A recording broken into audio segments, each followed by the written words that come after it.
shot, but they just went with it. It's fucking great.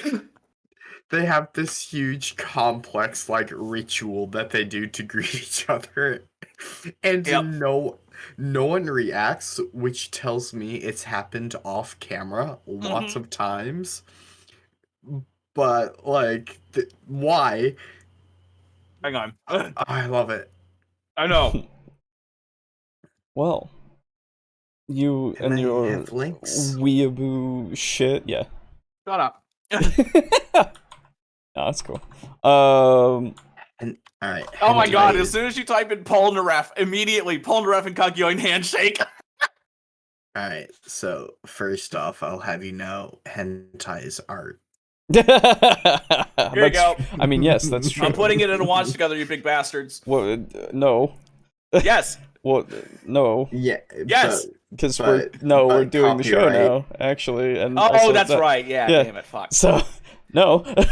Damn it. Good try. Anyway. Gotta say something more than just no. So it doesn't really help me when you say just no. Well, hi, I'm your second host. It's TTRPGs. Ah, hey. Well, welcome back to TableTalk discussion and discourse. And I tried to post copyrighted materials in there. You did. Because I forgot copyright was a thing. Because I tried to not live my life bound by copyright, Alejo. Well, it's unfortunate. I know. I'm just fucking around. But yeah, we're here. We're back. Hello. How are you guys doing? Me? Yeah. Okay. And I refuse to answer. Okay, well, that's fine. That's all I need. Yeah. Just acknowledgement in any way. That was all I needed. And I'm eating spaghetti sandwiches. Oh. Yeah. Interesting. Well, hey, Dracker Kraken, how's it going? Yeah, so today we're here. We're for you. It's episode 66, boys. It's been a while, huh? Yep. Yeah, we'll see how long this one goes because the subject matter seems very simple to go over, but we will get to it in a moment here. So we have comments. 2 comments only to go through before we begin with the main topic. It'll only take an hour and 45 minutes. Yes, exactly. So starting off, last episode, we were talking about homebrew campaign tips, and August 3 says, years ago, I came to a campaign for Pathfinder 1E where the guy had his own homebrew rules that removed dice rolls from the game. I was sitting at the table with 5 others as he explained it and handed out documents for us about his system, where he just uses averages to predetermine if you could succeed in such a thing or not. Oh. Questionable, but okay. I wish I still had the digital version of the document because it's the strangest read. The removal of dice makes the game less fun and felt too safe, as it was easy for players to predict odds with their modifiers and flat averages, to what they were doing from how they were getting around obstacles, using tools, to what they say in social situations.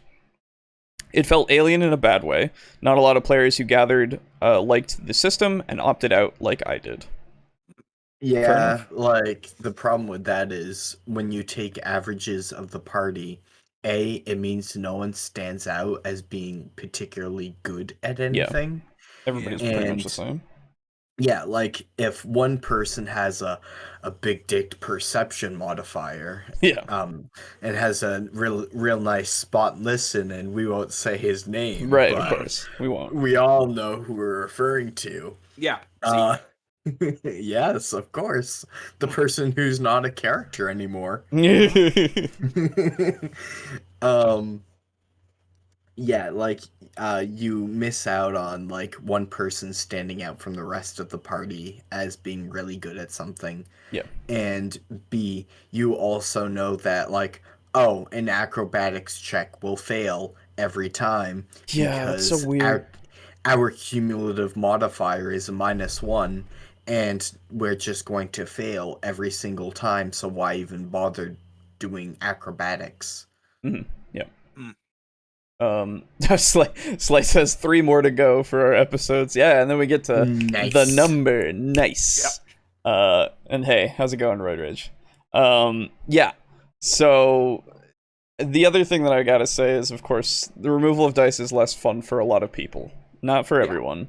Some people really like not using dice, for some reason. But again, that is just a personal preference kind of thing. And I agree with you, like, it would be less fun for me, too. It sucks. Because, like, I like my clicky-clacky math rocks, you know? Yeah. It's fun. Yeah. I'll say the most fun alternative method to pass checks was using a Jenga tower, so the more checks you make, the harder it gets. Yeah. There you go.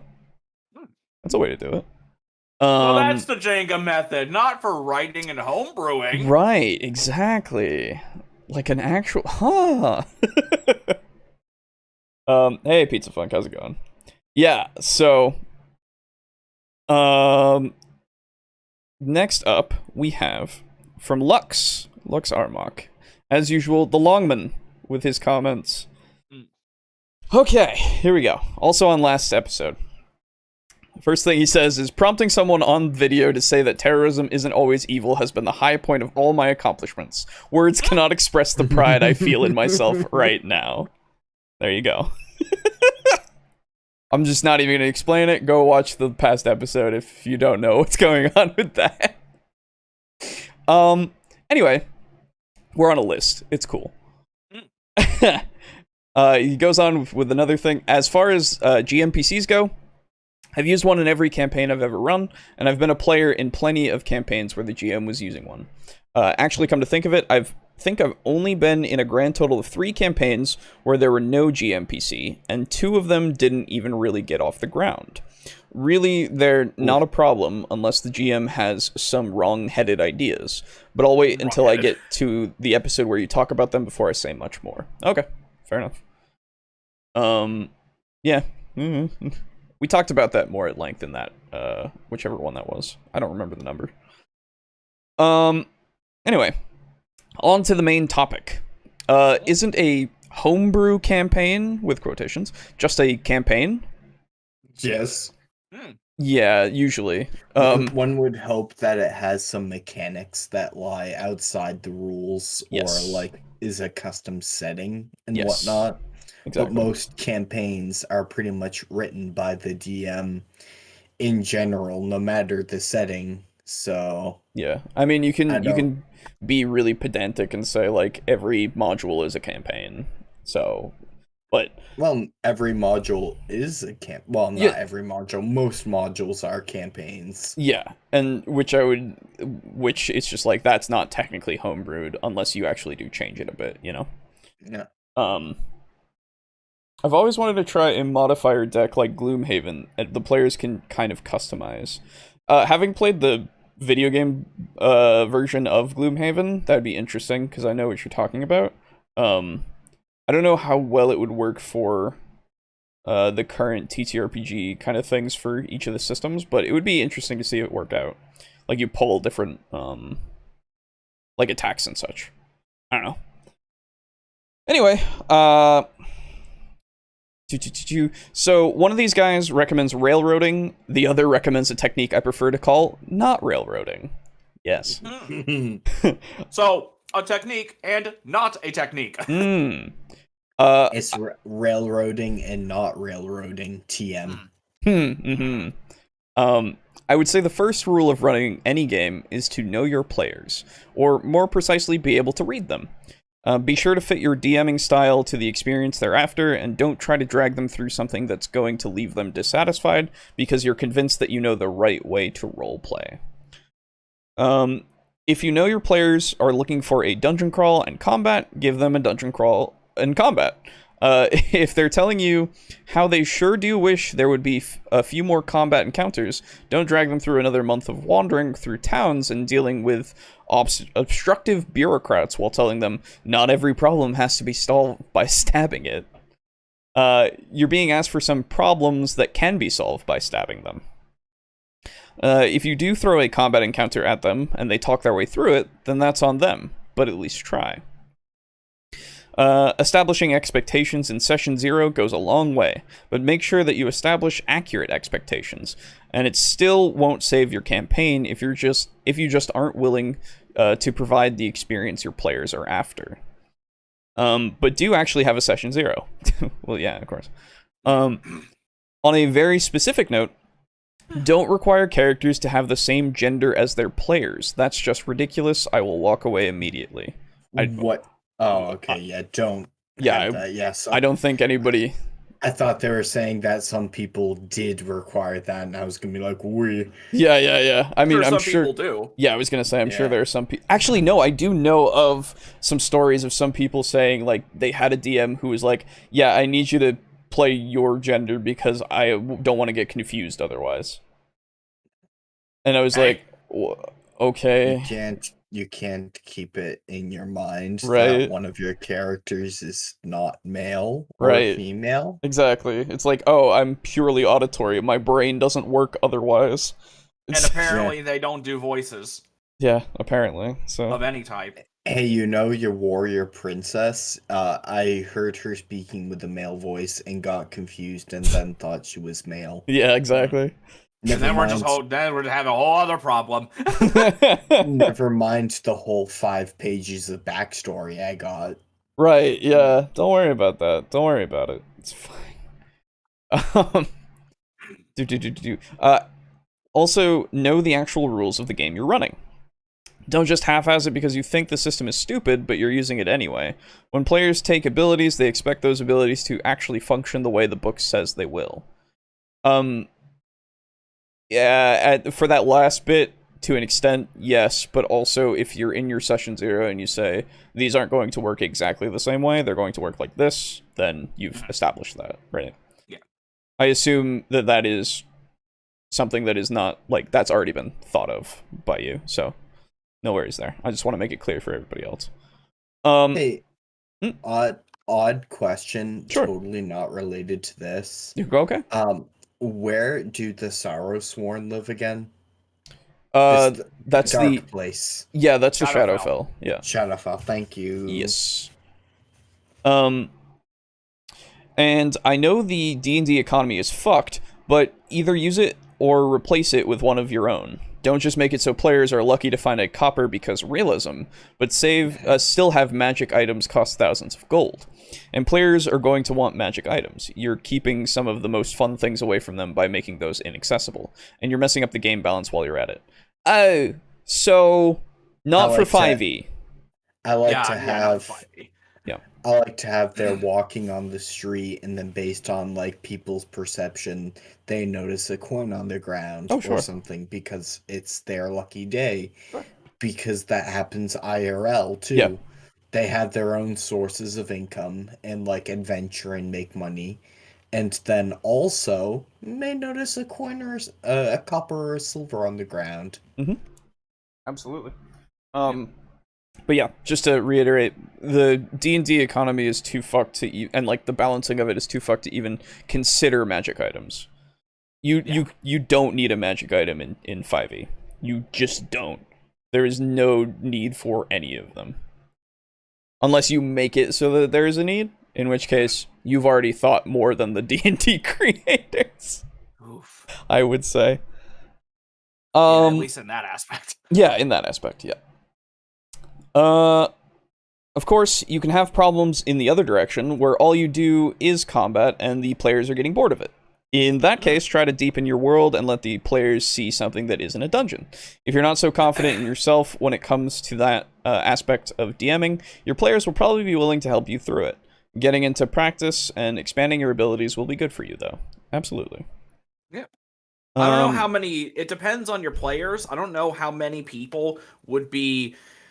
You know, the players like, oh man, I can't wait to sit down and play D&D. And then all of a sudden you kind of hit them with a curveball where you're like, hey guys, I kind of need you to help me deepen my world. Could you help me? And some people probably would be like, it's not really what I'm here for. And I don't feel all that confident in being able to do that because I just came to play. So, Yeah, I think the biggest way that you'll find that with just organically doing it is going through their backstories that they make. Right. Yeah. Using elements from that to then go, okay, where does that fit? right? And then changing things to maybe make it more so or less fit in certain areas, or excuse me, conform more with your world, I guess. But I put more emphasis on the former point than the latter because it's much more difficult. It's a much more difficult problem to deal with when you have an elitist DM who thinks they're creating high art by looking down their nose at the actual game. As a player, you can try raising your concerns with them and give them the chance to change their attitude. But if they just give you pushback, save your own sanity and leave. No. And this has turned into a rant about a DM I experienced more than 10 years ago. So back on the note of knowing your players, some will be more receptive to the Lego method, quote unquote, than others. If you can just set the world up and have them just go and find stuff to do, that's great. Open world is the style for them.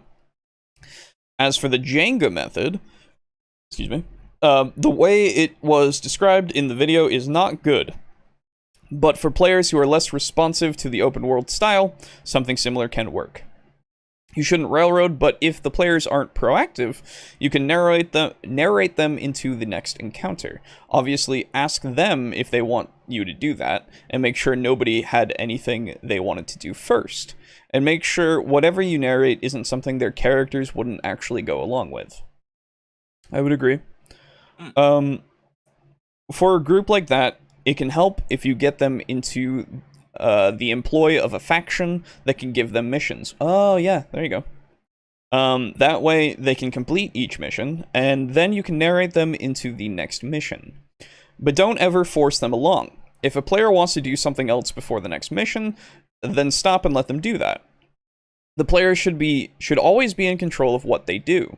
And even if you're using this format, you should still try to include ways for the player's choices to change the course of the story. The key point here is don't force, use the method that works best for your group. Exactly. Easy thing to agree with. Steely says, greets all around. I've been waiting to hear about the firearms and fantasy topics, so I'm really looking forward to it. Well, good, Steely, because literally I couldn't think of anything for this week, so I took that from your suggestion. Hey! We're all out of ideas, folks. Yep, that's what that means. We lasted 66 episodes. Yep. All right, guys, we're out of ideas. That means you, the viewer, control the stream. Tell us what topics to cover next week with the donation. Oh, goddamn it. I was gonna say I'm always open to topics from people, but you don't have to fucking donate, please, goddamn it. Please don't. My table flip unless if you can unless if you're fiscally able to do so. Desire so. Like that. Yes. Please don't do it otherwise. My table flipping is reserved for a certain enterprise software vendor that is making me rage at work. There you go. Glad to be of help. A winner is me. Donate, you say? Dracker Kraken, stop. Just no. Oh, Jesus. Stop it. Don't make me have to open the dashboard, I swear to fucking God. Anyway. Draco Kraken. Bad. Bad. Stop. That's an odd way to say you're going to do a 4E campaign. That is true. That is something that we should talk about at some point, the 4E in general, which I've been compiling some stuff. But we'll get there. We'll get there. That's when we super run out of ideas. Anyway, so, as was stated, today we're going to be talking about the use of firearms in your fantasy setting. Now, a lot of people are, one way or the other. Open it, you won't. God damn it. Shut up, Dragon Kraken. Don't do this. So, a lot of people are one way or the other. A lot of people really hate using guns in fantasy RPGs. A lot of people are fine with it. I would love to know, before we get into it proper, what are your thoughts on this? So I am the one who is the one that's out of the ordinary, I have literally no thoughts about it. Oh, So I've never even thought of it. cool. So I'm part of a campaign where we have an artificer that does use guns. And I've been trying to convince him to make a gun for me that is basically a xenophage from Destiny 2. Okay. Except loaded with a soul coin. Okay. Just so I can take the charging handle, yank it back, slam it back into place, fly up into the air as an ASMR and fire it down, saying a quick prayer as I do so. Sure. Because fuck yeah, and my person collects souls. Yeah. So, unfortunately, that it has as of yet to happen, and the campaign is just about a year old, and I'm sad. Well, but I have no real problems with using guns in a fantasy setting. They can be, especially in fantasy, just as interesting as any other weapon can be. Yeah. Like for instance, like a longsword in D&D is typically a very like kind of boring weapon. Like whatever, it's just a sword. It just does 1d10. Who cares? There's nothing unique about it. However, like you can add as much flavor as you want to a longsword or a gun or any other thing. Just because it happens to fire a bullet and do damage, making it identical to any other weapon in terms of how it behaves on paper, does not mean it has to be less interesting. Customization is of course a thing. I have no problem with people using guns. There is an issue when it comes to things like if your DM allows you to like use a gun and smite. We have it so that like you can't smite on like a bow and arrow or a gun or anything like that. Interesting. Just for game balance reasons. Okay. Because it would be a bit wacky to fire a bow and arrow at someone and smite someone for 3d8. It would be. Yeah, absolutely. Like so the issue can come from balancing if your DM is not careful about it, just like in really any weapon. Yeah. So as such, I think they're not inherently problematic. They do fit better in some settings than others. Yes. As such, consider like where, how to put it, consider the technology level of your setting and whether or not it's healthiest to add guns or not. Yep. Or maybe have them be in like that sort of point where guns have been invented but they're still incredibly rare. I think they're perfectly fine to have in fantasy. Yeah. My view on it is they're like you said, they're fine. Yeah. I am cool with either them being like gunpowder based or magic based or just like however the fuck you want them to work, right? I think it really depends on so a gun is a powerful piece of technology, right? They are, and this will be said in one of the videos we cover today, but guns were transitioned to because of their ease of use in the sense of training, right?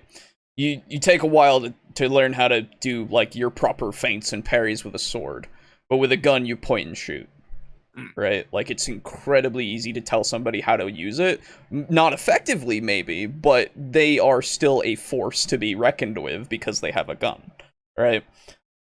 So if you want to have your game either properly in there with guns, like as a readily available thing, or you want it to be kind of a scarce thing, it really depends on how you want it to be.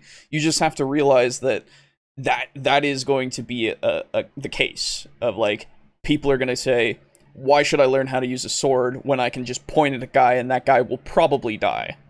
Yeah. Right? And click. Yes.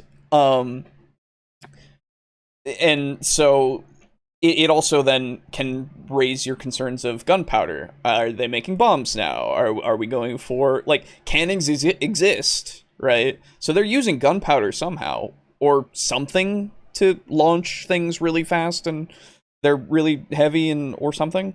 But, like, there is some sort of propulsion being used for these weapons. So then it's like, why isn't the logical step already being made of, maybe we should make a smaller one so that people can throw, you know, stones into people really fast from their hands? I mean, and then you have the whole thing of, if magic exists, maybe guns aren't going to be as prevalent. I don't know, right? You have to start thinking about a lot of world building stuff if you want guns, I think. But I don't think that's a bad thing, of course. I think that's something that you can do to flesh out your world a lot more. But I like the idea of... What's that? Are you saying a DM has to think about their world? Dude, I know, it's a foreign concept, but... no, because, like, I had... with Boo, you were the artificer in the Age of Magic Fur thing. Yes, I was. And you had a gun. I had a gun, yes. Yes. Actually, I had multiple guns, because I didn't... See, here's my thing with guns. Mm-hmm. One, I'm totally fine with guns in fantasy, as long as they're not too advanced. Like, you can have... Hell, you can have, like, a bolt-action rifle. Hell, I don't even mind if you have a clip, but you're not going to be getting, like, an AR-15. Sure. You're not getting, like, a fucking minigun. You might, if you put a lot of time and effort and, like, a lot of actual campaign time, you might get, like the first kinds of Gatling guns. Yeah, I was gonna say the cranking ones, right? Yeah, like the first ones. Yep. So you might get that if you expend a lot of time, money, and effort. Sure. And so, like pistols, flintlock pistols, stuff like that, I think that's totally fine. But my problem with the with guns in D&D is that since they're not really in the rule book, there's not a whole lot of actual, like, tried and true methods to actually get them to function in a satisfying way. At least in my opinion, because when we played the Age of Magic Fur, it was basically fire your gun and then use a bonus action to reload. And my whole thing was, I was okay with that if I had known that from the beginning, but my whole thing was that I wanted to be this guy who had, like, a fucking, like, little trench coat full of pistols. And so, like, whip out a pistol, fire it, drop it, whip out the next one, fire it, drop it. And basically be like Reaper from Overwatch. Yeah, exactly. But since that... I was gonna say, or Blackbeard. Yes. Or Blackbeard. So I loved the idea of doing that and also having to, like, scramble around picking up all my guns and, like, reloading them all the time. I thought that'd be kind of funny. Or actually just having, like, a backpack and just, like, okay, guys, here, let me set up. Take the backpack off, reach in, gun, bang, reach in, gun, bang. You know, just have, like, a whole backpack just full of guns. Sure. Yeah. There's a fight in some chest-high grass or something, and you're like, God damn it. Yeah, right. And so basically I'm like a baby clan scryer where I don't have the rattling guns, but I have, like, a baby Jezzail. And so I really, really liked the idea of doing that, but again, the rules were never really there for it, and so it just kind of didn't really work all that well. Yeah, I mean, for Artificer specifically, they had their own rules for their guns. Yeah. And then it was actually called the Thunder Cannon. Yes, yes, that's right. Because this was back when the Artificer hadn't come out yet for 5e. It was the UA playtest stuff that we were using. The garbage ones, yes. Yeah, and in the DMG there are actual tables for guns. Yeah, so they do exist. There are rules for them if you want to use them. They're very much like they're fine. They're nothing too bad. I think the pistol was like a D10 of damage. And it had like the loading property, and then they added in like a feat that was like gunner or something.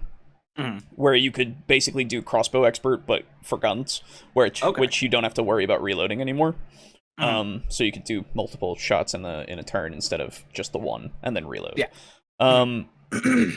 But yeah, I agree. Like, if it goes too far over the top with the guns, then it's like, well, I don't think we're in the same setting anymore. But then again, you could be playing D&D in like a more, futuristic kind of setting, or and then you're just asking, and then you just have to start asking yourself the question: why are we playing D&D in a futuristic setting instead of just playing there is of course like Eberron. Eberron is a little bit higher. That kind of yeah, stuff like that. When where you it's said not futuristic, I was thinking like cyberpunk futuristic. Oh yeah. Well, I mean that's the thing. You could.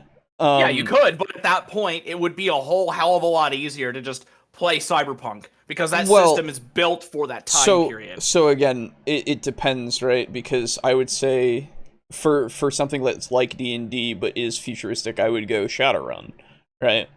Yeah, that's totally right. Yeah. So that's more. I'm just thinking of keeping with the same theme of like magic plus guns, right? Yeah. Whereas cyberpunk is purely just cybernetics and shit. But yeah. Well, doesn't Shadowrun have magic? Yes, that's what I'm saying. Yeah. Shadowrun was the easier step than cyberpunk. There's a lot now. Okay. Tonight only, all donations must be in fresh olives. Oh god. Amazon wishlist some cans of olives. Yeah. Ronald said something, but it's gone. I will go with it if done well, as in the PC game Arcanum, but I do think it creates some plot holes if you're not careful, continued. Guns are either like real early guns with all their problems, making them mostly worse than a bow, or they are advanced enough to almost totally replicate bows, continued. But if you want to play it balanced, it's cool, just requires suspension of disbelief. So yeah, I mean, so that's the thing. The guns in actual real life, they were used more as like, hey, you now know how to fight, go, right? It wasn't about accuracy, it wasn't about power. Well, it was a different kind of power, not like, this will decimate people. This is just like, you are a force to be reckoned with now. Go. Go, young child. Take your gun. Shoot the bad. Child soldiers, let's go. Yup. Dragon Kraken says, historically guns were around during the 15th century, which is late medieval era, which most TTRPGs are set. Yeah, fair. I've taken the approach that guns are like playing orcs in 40k. Dangerous, but with high potential. Hell yeah. Early guns would probably be seen more in massed infantry, so they would need less training and less aim rather than a hero. I do kind of like the single-shot pistol as a sidearm type thing you often see with pirates. That's a slick screw you die now maneuver that can only be used rarely. Yeah, oh yeah, absolutely. Okay, I'm done. Unless you're playing in the tabletop RPG, because then when you whip out that pistol for the screw you're dead. You roll a 1, and even if you didn't manage to hit them, you'd still roll a 1 for damage, and you're still fucked. Hey. Because fuck you. Agreed, Steely. One of the best things in AC Black Flag, was carrying like 4 single-shot pistols. Blow your load, but have a backup or get screwed. Yep. Nice. I assume you guys know about Pathfinder 1st Edition's adventure Rasputin Must Die. No. No. Sounds hilarious, though. Heard of it. Has a great synopsis set in World War I. That was when Pathfinder 1 started to explore tech and eventually published Starfinder. Oh. Man. Okay. Fucking Pathfinder was made around World War I. Talk about fucking futuristic. They thought ahead. Right. Pathfinder 1 had good rules for gunslingers that didn't overpower the game, but they did feel like a very slightly better bows with risk. Okay. to kind of reference 2 or 3 streams ago, if you are in a low magic setting where magic users are rare, then guns would make sense. Yeah. Oh, I would say so. Yeah. I would say that Starfinder is a smaller step from D&D to future tech than Shadowrun. Starfinder is mostly Pathfinder 1 rules. Yeah, okay, fair enough. But yeah, so that's our initial thoughts with guns. So let us move on, eh? Let us finally watch the first video. This is Guns in D&D 5e, brought to us by Oboe Shoes D&D. So, it's only 7 minutes or so, but it should take us just about an hour. Yeah, it should take us about an hour. Yeah. We shall see. So, here we go. Hello everyone, welcome to Oboe Shoes D&D. Today, we're talking about guns. Nice. So, guns in D&D. There's a lot to think about here. This originally came up because one of my players who likes guns in real life wanted to use guns in game because why not? So I had to think of a way to do it, and the way I see it, there's a couple of ways you can go about this, but I think it's important to understand the history of why firearms were used in combat before you try to apply them to a D&D game. So the reason guns became like the primary weapon in warfare originally wasn't because of their accuracy. I mean, like old flintlock muskets and stuff, not the best for accuracy. The reason that they became so popular was because how easy they were to use. It's much easier to train a bunch of dudes off the street to shoot a gun, load and shoot a gun, than it is to teach them how to fight with swords or spears or whatever. So that's why they became popular, not because they were like super effective. Although they are effective. I mean, they're guns. So when you apply that to D&D, you have to consider how guns are going to be represented in your campaign setting or, campaign in general. Are they going to be rare? Are they going to be common? If you're doing more of like a modern-ish, like 1700s era campaign, steampunk campaign, I think a guy on the cover of Pathfinder books, they have guns all the time, so I guess they have rules for that. D&D don't know anything about Pathfinder, sorry. So yeah, you have to figure out, are these going to be common items? Is everybody going to know about them? Maybe the player invented the world's first gun and he just has it, and so everyone's like, oh wow, it's pretty cool. How did you make it? He can either say, do the Percy special gunpowder, No, or yeah, that's it right. could just be magic. You can just say guns are magic, whatever. I don't feel like dealing with it. If you're lazy, which I am, but I just said, all right, it's a steampunk. It was a steampunk game anyway, mainly because I wanted to have airships because airships are awesome. So I said, okay, yeah, there'll be gunpowder. Anybody that wants one can probably get one. So the easiest thing to do with guns is to reskin cross. Actually, I do have a question. This has made me think. Yeah. Would you have? Okay. Would you have if you had guns in your world already, as like a prominent thing? Would you have them be something that people who found this technology? Would you go stereotyping of dwarves? Would you go, this is an innovation by humans? Would you make it the dominant race maybe found it out, or the most powerful race, or what do you think? I would do gnomes. Because gnomes are inventive, and I love the thought of a little gnome taking a fully sized shotgun and firing it and then falling over backwards. Now, I think if you wanted me to come up with a way for guns to be included in a fantasy world, and you gave me free reign to do it, yes, and I was able to do it in my typical kind of goofy, happy-go-lucky style of DMing, because I tend to run games that are less dark, because I'm so sick of how oversaturated darkness is in media today. So I try to make stuff that's more upbeat, more positive. Sure. Because hey, I like dark campaigns. Oh, I know, but I just know that when The Dark Knight came out, basically after that movie came out, everything had to be dark. Everything. Because I was like, there has been a more upswing in that, though. I think we're getting through that more so. Yeah, and we're finally done with it. It was more of the thing of dark equaled mature, right? Yeah. In which case it was like, well, that's not always the case. I don't. Yeah. You can have it also be mature but also happy. So yeah. Yeah. I mean, it was dark equals mature and dark equals more money and successful. You know what I mean? Well, yeah, because of the previous stuff. Yeah.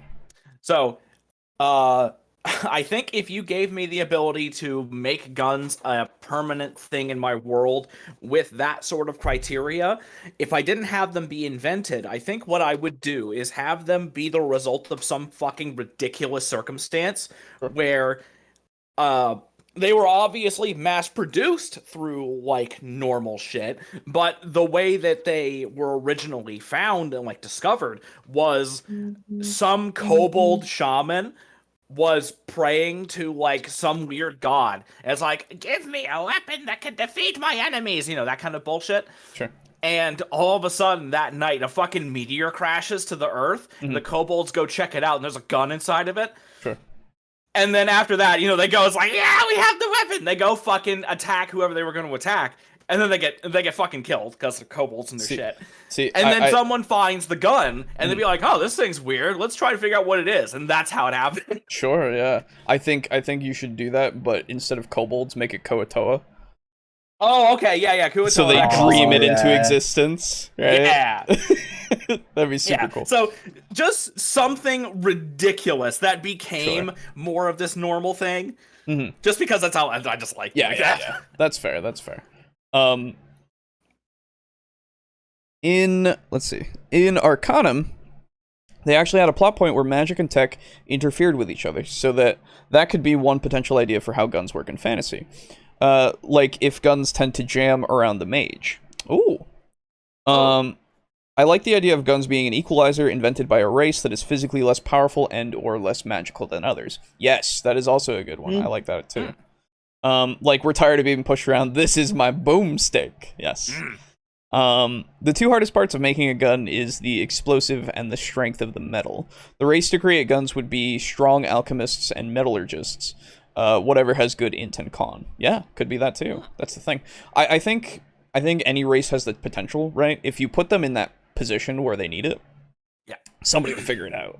And I actually like that idea of guns jamming around magic because like when I'm thinking of guns in a D&D world, what I would prefer to have them be is instead of like the classic like bolt action rifle, like lever action rifle, you know how they actually look. Instead of that, I would prefer it was like a rifle body that had like a collection of gears at that kind of join point between the barrel and the stock. And when you pull the trigger, the gears turn and then they like punch a hole in something, and that's how the bullet is projected, and like it ignites the gunpowder and then it functions as normal. And so I think that would be kind of cool where you could be like, well, magicians, they like alter the weave and shit, and they fuck with the laws of reality. And so these gears, which are all about, being very precise and you know how gears are like the symbols of like Mechanus or whatever it is. Yeah. And it's like when they're near fluctuations in the weave, they start acting weird or something. Yeah, sure. I think that'd be kind of neat. That would be kind of neat. There's also like the easiest, like, since guns could be just magic, it would be like they slot like thunderstones, so you buy thunderstones in order to actually like shoot them off and stuff. And then you can have it be like something that can actually be countered by a mage of like, oh, that guy's gonna fucking shoot his gun. I'm gonna counter the fucking thunderstone, dispel its magic maybe or something, you know? One of my players had a gnome gunslinger with a large musket that sent him back with recoil. He got a ring of featherfall that would jump off a ledge, then fire his rifle to fly. Nice. Very good. Oh yeah. I love the whole gear gun idea. I want to see that as a miniature. Dude, that'd be sick. Yeah. Yeah, because the reason why I thought of that is specifically because of the clockwork rifle in Terraria. It's literally just that. Oh, okay. There you go. Yeah, so you could probably find like actual art of that gun that people have drawn. So, Clockwork Rifle Terraria. This is also my brain is now remembering things that you said before. You kind of made a passive a mention of the Rattling Gunners, and so I'm thinking like, you know how Warhammer Fantasy has Skaven. Yeah. And they have full fucking artillery and like tanks and shit at time, like with the Empire, and then like the Rattling Gunners or the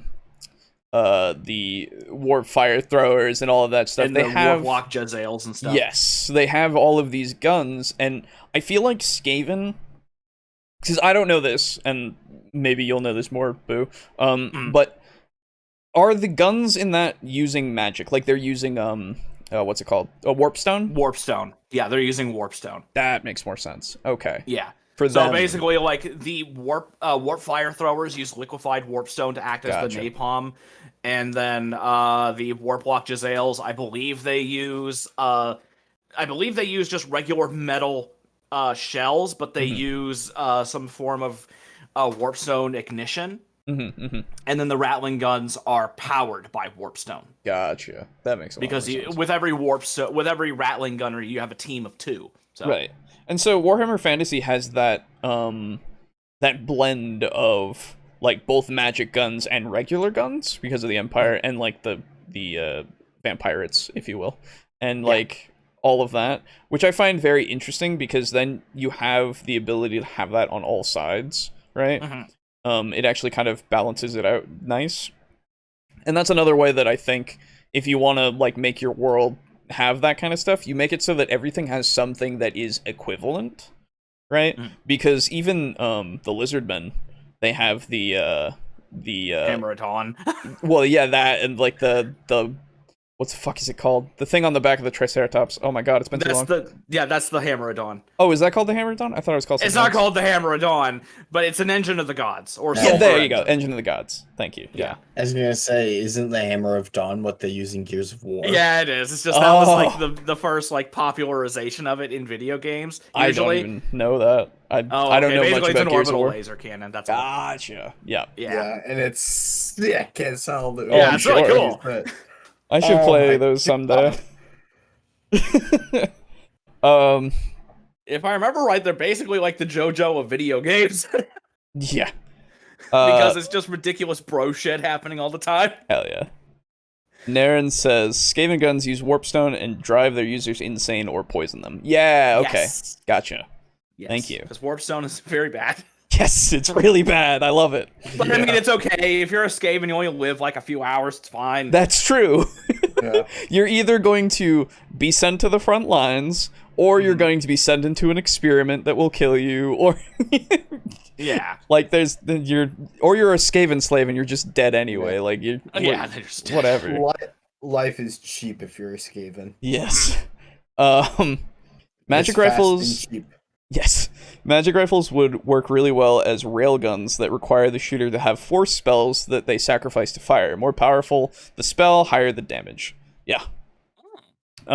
Just make sure that you don't make guns by accident like I did. Yeah. Because I had cannons, but no guns. Yeah. And then I introduced pirates who had set up they'd gotten shipwrecked and they set up camp on top of this hill that overlooked a road and set up a toll. Okay. When the players invariably decided to not pay the toll, I attacked them with the cannon. It was great. But there were barrels of gunpowder, and we had a person who basically like moved his he stacked a bunch of effects like haste, a special lightning cloak, stuff that. Like he stacked a bunch of stuff, so we had a 300-foot move speed, and made it up there in like a few rounds. But unfortunately, the lightning cloak has a tendency of sort of spraying out lightning all over the place like a Tesla coil. And and one of the it affects everything within a certain radius of him, but one of the things within that radius was the barrels of gunpowder, which can be ignited by electricity. Yes. So he detonated all 3 cannons. And he died. No, he I know. lived barely. Yeah. He took no damage running up to the cannon and from like the pirates who were guarding it. Yeah. But he took a lot of damage from the explosion, which turned everyone around him into a paste. And like he's there clutching broken ribs like ow. I did it.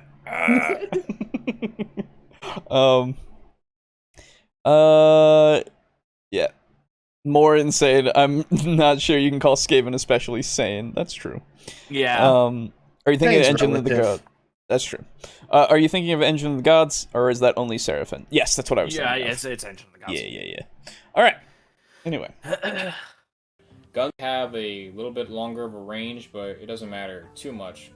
You gotta remember, depending, if you're gonna go like Wild West, then yeah, the guns are pretty accurate. But if you're doing like old school, like muzzle loading, they're not that accurate. There's a reason that old style warfare was 2 guys, armies of guys lined up, and they just kind of take pot shots at each other for a while before someone says charge, and everyone charges in, or they just run away. Because they weren't accurate enough to go, like street-to-street warfare. That didn't really happen. Everyone just got into a field, shot at each other for a little bit, charged, or ran away, or horses came in and killed them, or cannonballs killed them, or disease killed them. Lots of ways to die. Yeah, the disease right on the battlefield was different because the guns got a lot more accurate, and so standing in fields and going got a lot more deadly.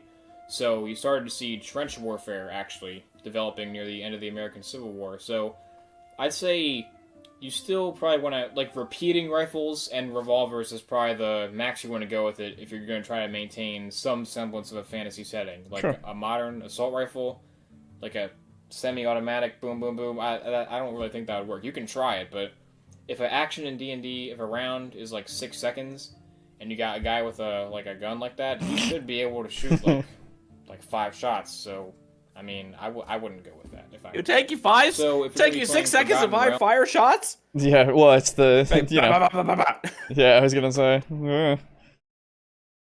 Realms, it'd be easier to make them rare items. Eberron, I mean, I haven't played Eberron, but Eberron has steampunk, so I'm sure they got guns in there if they don't just put them in. Yeah, I think so. Your own homebrew setting, guns can be in there as whatever. Like I said, it is fun if the players create them, because then nobody else has them, but then you're going to have players using a gun and no one else has it. It's not very fun for you, because you're like, he has a gun, I want a gun. Everyone wants a gun. So as far... Well, I mean, so... I think what he means, instead of saying, he's got a gun, everyone a gun, instead of that, he should have said, they're going to be using guns in ways that other pieces of technology available to everybody else are impossible. That's what he should have said. Yeah, well, this is the thing. If we're going... So, I don't know if he's got the DMG in front of him, and I don't, unfortunately, because I didn't bring it up because I don't use it. But I can easily find Nobody does. the actual table for guns 5e. So here we go. I think. Yes. Okay. So with firearms we have like Renaissance, and then it even does have modern as a example. But with Renaissance we have pistols and muskets, and that's about it. And the pistols do a D10 piercing. They are range 30-90, which isn't great, to be fair, right? Anything outside of 30 feet is disadvantage, and then anything farther than 90 feet is you can't even fucking hit it, right? Yeah. When you fire bullets from my dreams. Yeah. They get a foot out of the gun and then fall to the floor. Right. And then the musket is a D12 piercing, and then range is 40, 120. Right? these things aren't that bad. At least raw, right? Depending on how you make them in your thing, I think modeling them around this is perfectly fine. If you want to make the pistol go down from D10 to like D8s or D6s, that's totally fair. But I think that you then make it so it's like, why would I ever use it, right? Because with the D10, it is on par with, I think, a heavy crossbow and some two-handed weapons that are melee oriented, but then it's also on par with Eldritch Blast, but it requires the load because it has loading, the loading trait to the weapon. So you then, need to reload with an action or a bonus action, I think it is, for this. They've actually changed it for this, or the guns in this would be able to do that instead of in D&D, like with crossbows and arrows, or no, bows don't need it. But crossbows, they have loading, and it's just you take an action, I believe. They don't allow you to do a bonus action. So, I mean, I don't think if you just use it like this, it doesn't seem like it's that bad. So I don't know why people would have too much of an issue. There's also bombs and gunpowder kegs and gunpowder horns, which are things. Horns? Yes, like a powder horn. Oh, yeah. But they don't say how much damage they do. Oh no, there they are. A bomb would be a DC 12 dexterity saving throw, with everything within 5 feet, or take 3d6 fire damage. And you can, and then it can be 60 feet away, up to 60 feet away. Apparently, it doesn't have a range increment, which is a little short-sighted. I think. I don't know if this is weird. This might be this might not be final, but I might have found something from before the book came out. I don't know. It's got like weird post-it notes on it on the site, so fucking whatever. Weird. Yeah, I don't know. And then the gunpowder, it says setting fire to a container causes it to explode, dealing fire damage to creatures within 5 feet of it. 3d6 for a powder horn, and then 7d6 for a keg. Also DC 12 dex save to have the damage. So yeah, I mean, again, just from the DMG, not saying anything from people that create their own. Just from the DMG and like working off of that, I think that's fine. I think you can work with that just easily. The canon story makes me think of a hellhound exploding in the middle of enemy infantry. Always a classic. Oh fuck yeah, that sounds awesome, dude. And then, but do you allow them to have a duckfoot gun? Look it up, it's silly. Or a Saturday Night Special. Saturday Night Special sounds familiar. I don't know duckfoot gun, but I'll look it up at some point. Anyway.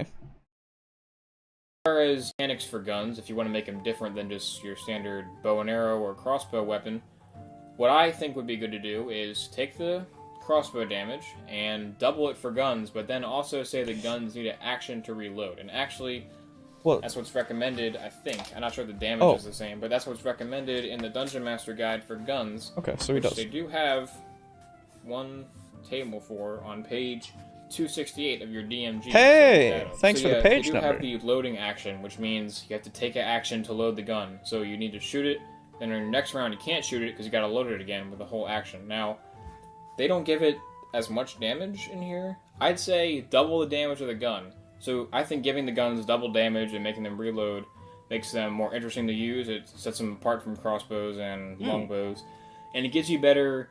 So it certainly sets them apart, but 2d10 worth of damage is a little much, I think. It also lends itself to people ducking in and out of cover and firing only on their turn. Yeah. Like, I fire, I take cover, the round I'm reloading. The next round, I peek out, I fire, I take cover.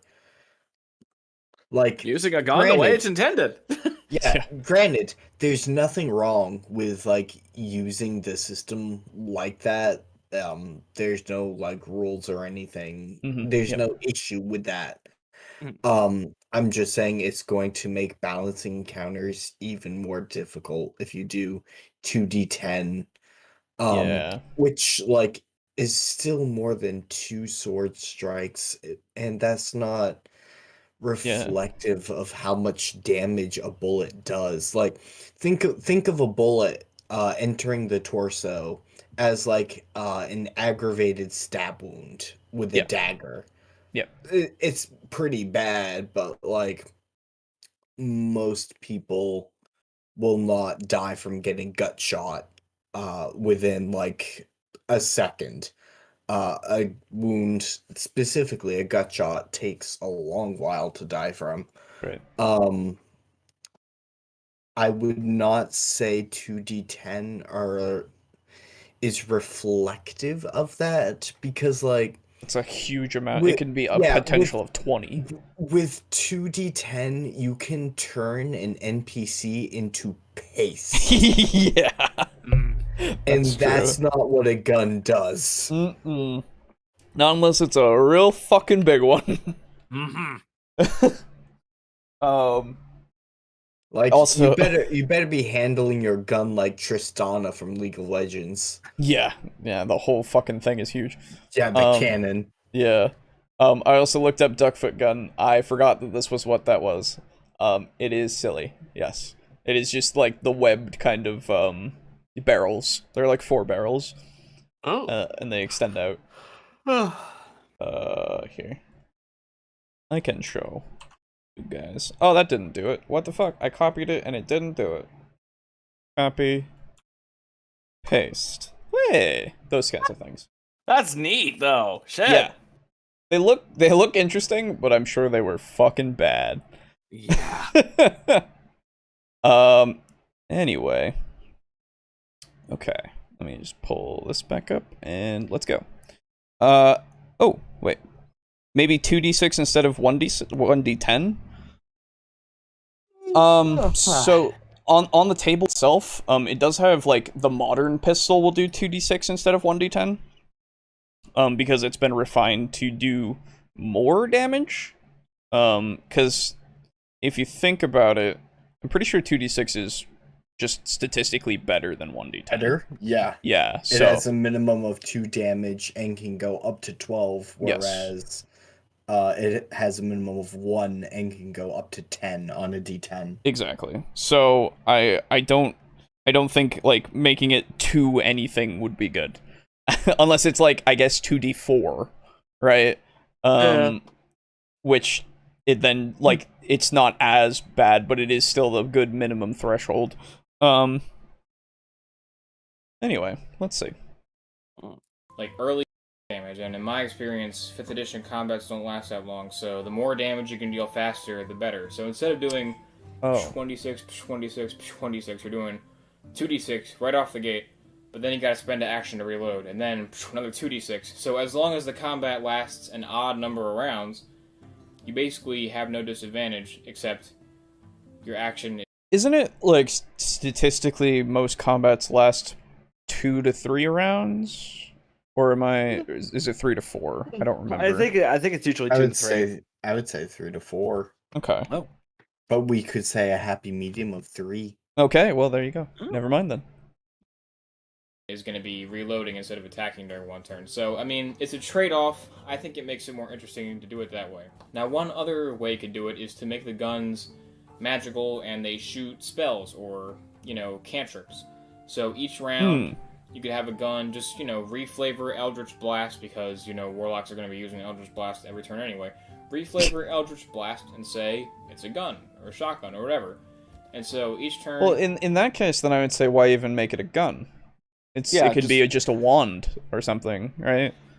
Because a wand is just a stick. Sorry? Yeah. I didn't catch that. What? Oh, maybe I want to use a gun. Yeah, no, absolutely, that's true.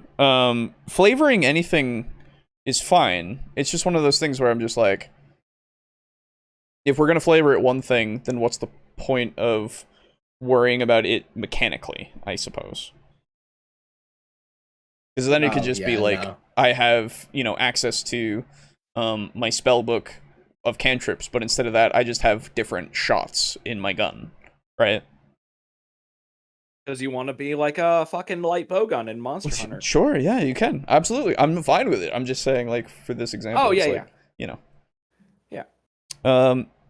They actually have a duckfoot-like gun for the Caradron Overlords in Age of Sigmar. It's called a Deck Sweeper. Oh, nice. Oh, okay. Sick. That sounds like sweeper. That sounds like something the Vampirates had in Total War. Yeah. Eldritch Blast is a gun. That'd be a cool way to do it, I think, because then the guns are way more unique, and instead of giving out a wand of an OP spell, you can say, here's a gun of an OP spell. And I just realized that's probably way worse. So they got grenades in here, they got explosive barrels. Cool.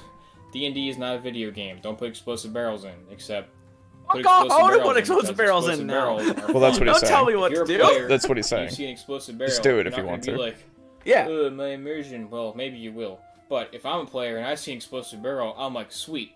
Get everyone over there, we're gonna blow that thing up. Okay, cool, Barrels are okay, awesome, cool. is what I'm trying to say with this part. I don't know, what I'm prone to do when I see an explosive barrel is add it to my inventory. Yeah, I And use know.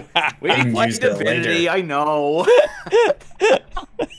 Fuck you and your oil barrel bullshit. Dude, it was so It was useful. really good, though. Dude, take it out of my inventory as a free action, teleport it over an enemy, break That's it, right. and then just spark it somehow. Yeah, We're exactly. gonna light it up. And turn it into a blood cloud electricity thing. And Yeah, the electrified blood cloud. Yeah.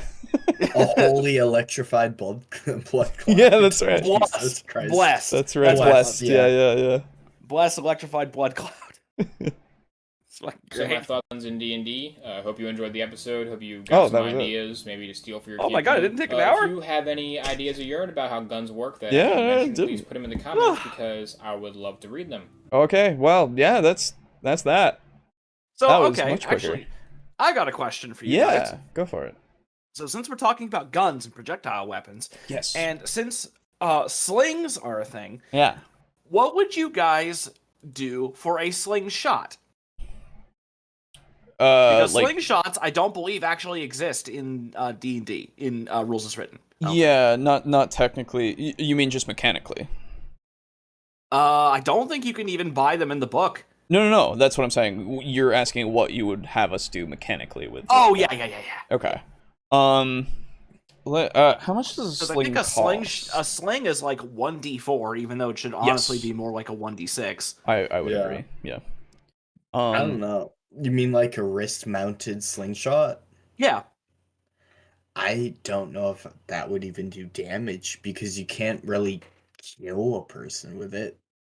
Or you can, but you have to try real fucking hard. Yeah, that is true, because you can kill someone with a sling. You can't kill somebody with a slingshot. Yeah. The slingshot has, unless it's a big projectile and a lot of force behind it. Even a ballista. Yeah, even if it does 1 point of damage, that's still a lot for a slingshot. Yeah. Yeah. And I guess the what sling you have to is do with made a slingshot is specifically. use it as like a something delivery system where you have like maybe a glass bead filled with something, Mm-hmm. and then you fire it explodes, or it shatters or something. Yeah, it could. I guess with a slingshot you would get the accuracy, right? Yeah. Whereas with the sling you get the power. It would basically be like Legend of Zelda, where you just use a slingshot to hit switches. Yes. Yeah. Actually, absolutely. So that will do that video. Let's go on to the next one. It's just flying through, boys. Just flying through. So this next video is called. As I cue it up here, implementing Firearms 4 things to consider. Firearms in Fantasy, number 1, brought to us by Sebastian's Cauldron. He's got a lot of Stephen King, I've just noticed. Holy shit. I like Stephen King a lot. Nice. Holy fuck. Yeah. I just noticed all of that. I mean, good for you, dude. I still have, being from Maine, still have never read a Stephen King book ever. I got into The Tower. Yeah. And I made it, I think, about 3 pages before I decided, fuck this. Fair enough.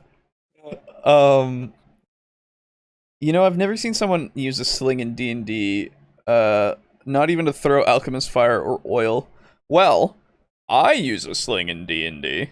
In Devils and Dice. You should watch that campaign. It's pretty okay. Which just reminded Look who just mistakenly admitted to not paying attention to Devils and Dice. Yeah, wow, damn. Oh. Which I've just remembered, I still need to put the video together and put it up for tomorrow. Ha-ha! Oh. I'm gonna be awake tonight. Great. Yep. Anyway, so let us see what this man says about things to consider in firearms and fantasy. It's been a couple of weeks since my last video. Apologies for that. I have been busy doing a lot of things. It's been Christmas time, New Year's, etc. I've spent, though, in those last 2 weeks, a great deal of time reading 2 books. The first being the second book in the Powder Mage trilogy, fantastic, and also the Pathfinder Call rulebook. I'm planning on swapping over to Pathfinder. I've mentioned this a couple of times in a previous video, but during that time I started thinking about a topic that I wanted to start discussing. It's something that I've been thinking about the past year and a half or so since I started my latest D&D campaign. Hey everybody, Sebastian here from Sebastian's Cauldron. We are talking, of course, about including firearms in your tabletop role-playing game campaign. So as I said, we're going to talk about firearms, guns and explosions, black powder, musket rifles and flintlock pistols, sticks of dynamite, grenades, revolvers, and all sorts of other things. And because this is a D&D channel, we will talk about it in the context of fantasy and in tabletop role-playing games. Now, guns and fantasy have always existed in this strange vacuum. There's always been a strange relationship between the two, whether it's a dumb joke or a dumb meme about how Lord of the Rings could have been solved if Legolas only had a sniper rifle, or if it is the standard inclusion of black powder weapons, typically flintlocks in what we call flintlock fantasy. Guns and explosives have always been in a sort of weird spot when it comes to the inclusion in typical fantasy. That doesn't mean that it can't be used. For example, Lord of the Rings, the Two Towers, I think in the movie, they have a orc suicide bomber who uses some sort of explosive, which I think they hand wave as some magical creation by Saruman to breach open Helm's Deep. What? No. It was just there to use. It was powder kegs. Yeah, it was gunpowder being used to. And he just fucking had a torch or like some sort of like. Yeah. Maybe invented through magical, mystical means, and because Saruman is a wizard and spends all his time in a tower, but it was still gunpowder. Yeah. Exactly. What the fuck? Who says it? I don't know, man. That first was great, by the way. Oh yeah, that first video was pretty alright. Sorry, I never said anything about it. It was fine. Yeah. Internet dying. Catch the rest later. Okay, see you, Dragon Kraken. Thanks for hanging out. Sorry, it's dying. Yeah. VOD gang. We see flintlock weapons used in Pirates of the Caribbean and almost every other pirate-themed thing that I can think of. We see gunpowder and magic mixed with sorcerers known as powder mages in the Powder Mage trilogy and Gods of Blood and Powder by Brian McClellan. I'm sure there are a bunch more examples of firearms in fantasy. Those are just the few that I can think of right now off the top of my head. And despite the presence of firearms in some fantasy mediums, I have found that the inclusion of them in D&D and other tabletop role-playing games has been a very controversial topic. So much so that a significant and prominent argument for or against Pathfinder, which is effectively a house-ruled 3.5 edition of D&D, is that it has and uses guns quite frequently in its games. Those of you that watch Critical Role would know that this is where Percy originally comes from. Mercer's game was initially Pathfinder before they transitioned over to 5th edition. I don't know why they transitioned over, but maybe it sold better. I'm not too sure, but that is where we got the gunslinger first and foremost. We've seen many RPG systems try to use guns, and all of them have their different quirks, drawbacks, and advantages to them. There is not, to my knowledge, a perfect system for using firearms that also blends together that typical fantasy tropes and everything that we know and love. So this is going to be a multi-part series talking about firearms in the context of fantasy, in tabletop role-playing games, in your D&D campaign. This is part 1. I didn't realize this was going to be more than one part on the same thing. Okay, well, we'll see where we get with this one and see if we want to watch the next one. Yeah. I sure hope it's not like one thing to consider per video. We shall see. 4 parts. Ooh. In this part, talk about 4 key things that you need to think about and consider before you even start to think about implementing firearms into your campaign. Because we're talking about, I guess, more setting and world building sort of stuff, this could also apply if you're writing a fantasy story or if you're coming up with a script or anything vaguely along the lines of writing.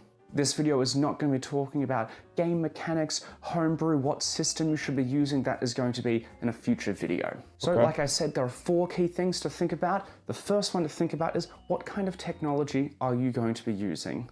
You have a vast array of terms that you're going to have to suddenly become familiar with to distinguish all of the different... So, when I heard what level technology are you using, the natural contrarian in me just immediately went low, like The Witcher. And now I've got the quest in The Witcher 3 where you have to search for that pan for that old lady that is coated with soot. Yeah, okay. And it's just her with like a fucking Remington. That's right. Oh, that's right. Just like cocks and like walks in a 12 gauge, aims at Geralt. Yeah, that's right. Low. Wait a minute. Systems and everything that have been used in order to fire a projectile at someone at an incredibly fast rate.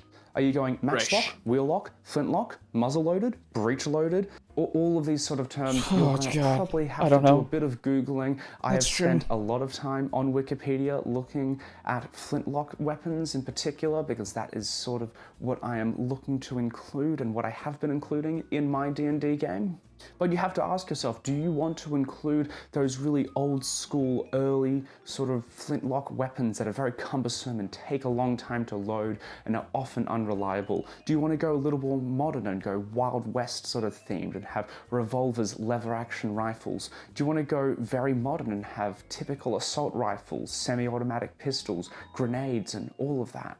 The technology and the overall type of gun and firearms that you are going to be using is really important to establish, and you want to make sure that not only you are aware of that, but your players are aware of that too. If you are telling them you're including firearms, you need to make sure that your players know you're only including flintlock pistols and musket rifles, because the last thing you want is your players to be disappointed thinking that they were going to create an elven ranger who has a massive sniper rifle and 2 double-barrel shotguns. These sort of expectations you can talk about in a session 0. Did a video on that. You can put it up there. While you're doing that, if you want to click the like button and subscribe, that'd be super cool. Thank you. I personally have found the most success using typical flintlock weapons, as I have mentioned. Going any earlier than that, and it sort of gets to a point where you don't really have a good reason for using firearms. Going any later than that, and it starts to take over and become the main thing that you want to do. I've been running a series of one-shots lately because we have not been able to get our full group together. I've noticed a few quirks when firearms are included. That being, they become very quickly the preferred option for the players to use, and it means means that any sort of melee combat is almost completely negated, because why would you try and get close to someone if you can stay far and do higher being able damage than to your stab typical someone melee? at range. Yeah, Yes. I was gonna say that's the same way that it is for like bows, right? Yeah. I understand if you make the pistols or whatever gun higher damage, then it'll make it so that it's like that's always the option, right? But this is why usually when I make a character, I give them some sort of ranged and some sort of melee option. Yeah. So that, you know, they have the ability to do both. But then it's like, why would I want to get close? You know? Yeah. Like, that's just the natural mentality of, I don't want to get near the thing that wants to kill me. Right? Yeah. This is how it be. But yeah, if you make them too high damage, I feel like that's really the issue that you get to, of like, they'll always go for the gun. Always. It's just like, hey, you have a heavy crossbow, you'll always use that before you go anywhere into melee. Never underestimate the power of gun. Yes, exactly. Melee strikes. So for me, it is flintlock weapons, flintlock pistols, musket rifles, blunderbusses, arquebuses, all of those wonderfully weird and archaic old school firearms. We see this, like I said, in Pirates of the Caribbean, and we even see laser muskets in Treasure Planet. That is so cool. They don't need to be reloaded, fortunately, but still, it's still a musket, I guess. Those would work if you're playing Spelljammer. In my opinion, the more modern your firearms start getting, the further away you go from fantasy and the closer you get to science fiction. Yeah, if you're including modern assault rifles and Gatling guns and everything, you might be able to still have those fantastical elements, but if you start including futuristic weapons, you're absolutely getting into science fiction territory. Not that that's a bad thing. I don't know if D&D works so well in science fiction. You might look at different game systems, but of course we're simply talking about what kind of guns you're wanting to include.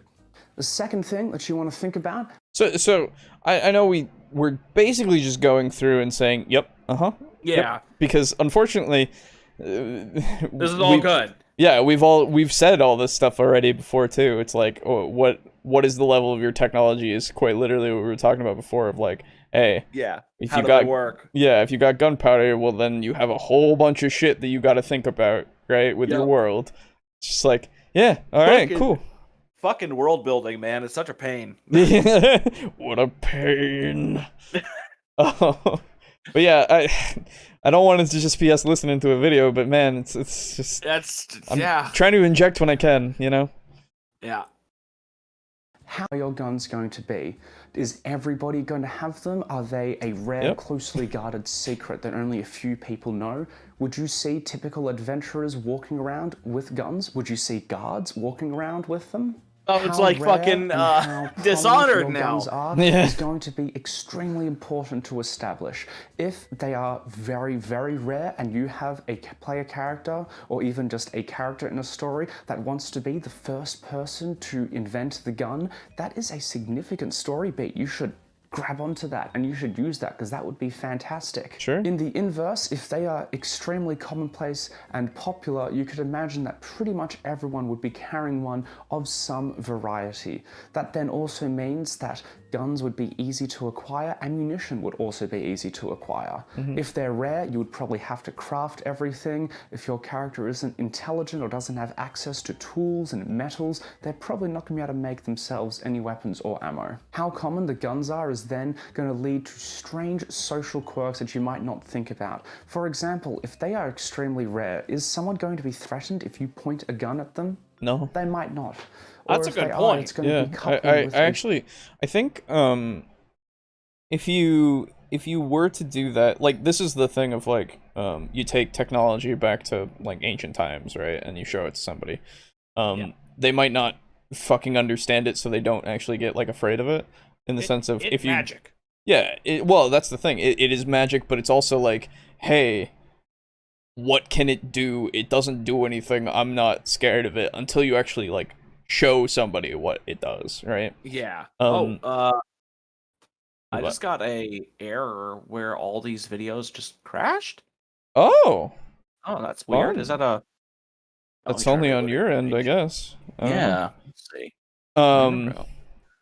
But yeah, so like I think with something like this, it then also becomes if it is something that is very much rare, or the player has created the first one, right? Yeah. It then becomes something that is spread as a rumor, right? Yeah. And it can transform from that into something like, this man has the power of a dragon at his fingertips, right? Mm-hmm. And yet he requires no magic or something, you know? It's like, Yeah. you know, you can have it become something of a legend, in which when people actually do find out that that's the thing, then it can be like either something that's feared, revered, or I can't think of a good third one. Yeah. Feared, revered, or just something that they don't care intriguing. about, I guess. Yeah, or intriguing. Yeah, that works too. Yeah.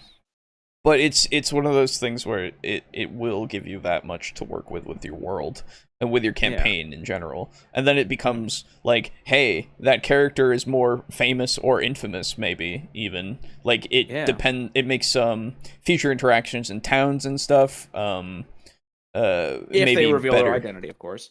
Right, exactly. Do they need to now hide who they are, right? Yeah. Like, it becomes a whole nother thing of options for that, which is cool. Yeah. We need a properly dumb video. That's true, we do. Or Give everyone us is Garabay. or everyone's after it trying to take it. Yeah, oh, that could also be the case, right? It becomes a precious commodity that everybody wants, and so they try to kill you for it, or try to buy it off you, or, you know, all that kind of stuff, and then you can see if somebody wants to part with it or not, and then makes their own again. And they're just like, I'll just keep making this. You remember when I sold my gun for a pair of goggles? Yes. Yes, I do. And the guy was like, what the fuck is this thing? It's like, oh, it fires stuff. It does like, stuff. And he's like, okay, I'll look at it. Neat. That's strange. And then I didn't sell any ammo. Mm-hmm. That is true. Well, it's pretty good. He'll figure it out one day. Yeah, maybe. String of confusion. What is this device that is being pointed at me? Of course, if they're common, if they have the same sort of knowledge that your average person does about a gun, they probably would be threatened. This then links to our third item of consideration, which is, how has the world changed or not changed because of the presence of guns? As I said earlier, if guns are common, you can say goodbye to getting this melee error fights, again. or at least... Really? Yeah, I don't know why. What is it specifically? An error occurred. Please try again later. Playback ID. Blah blah blah blah blah. Oh, learn more. Weird. Yeah, so it's like the whole. And then I actually have links to other videos from him. So it's not like the player crashed. It's like the video crashed or something. It's just watch together being weird. Yeah. Let me see if there's something about it. But yeah, he's definitely going over what we've already said. Yeah, it's kind of all the shit that we've already talked about. Yeah. So, like... I want to see if he says anything else to add, but... Let's see. Do you have ad blocker? Me? Yeah. Yes. Try disabling it. Ads? Well, try disabling it on the site. I have it disabled and it never plays like a mid-roll ad or anything. It's just like one of those click-away ones. Okay, let's see. How do I even... I know there's a way to whitelist stuff. Yeah, if you enabled just... on this site. There we go. There's that one. I have two. Hang on. Yeah. Take your time.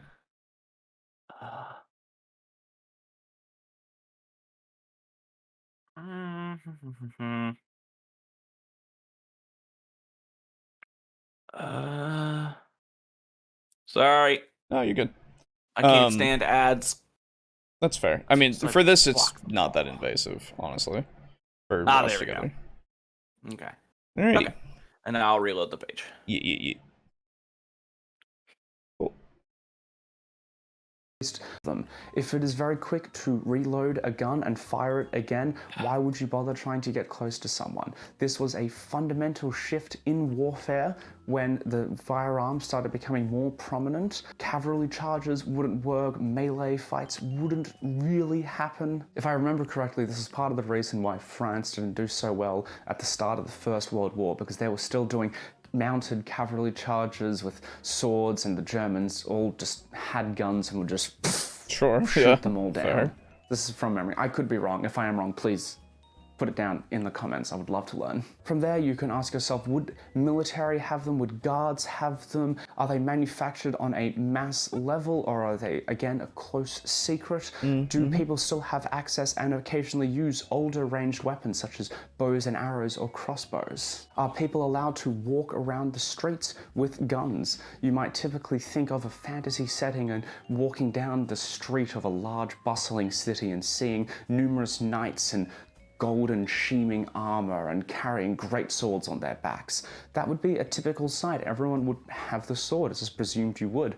In that instance, would you then also have people walking around with their guns? We might think of that as a little in Texas, strange. yes. Personally, if I walked down the street and I saw someone holding a couple of 6-shooters at their side, I'd be a bit concerned. But this is not our world, this is a fantasy world we're thinking about. You can also think about how the world has adapted in a more industrial way. If firearms are becoming more prominent, then maybe they start developing strange accessories and attachments for it.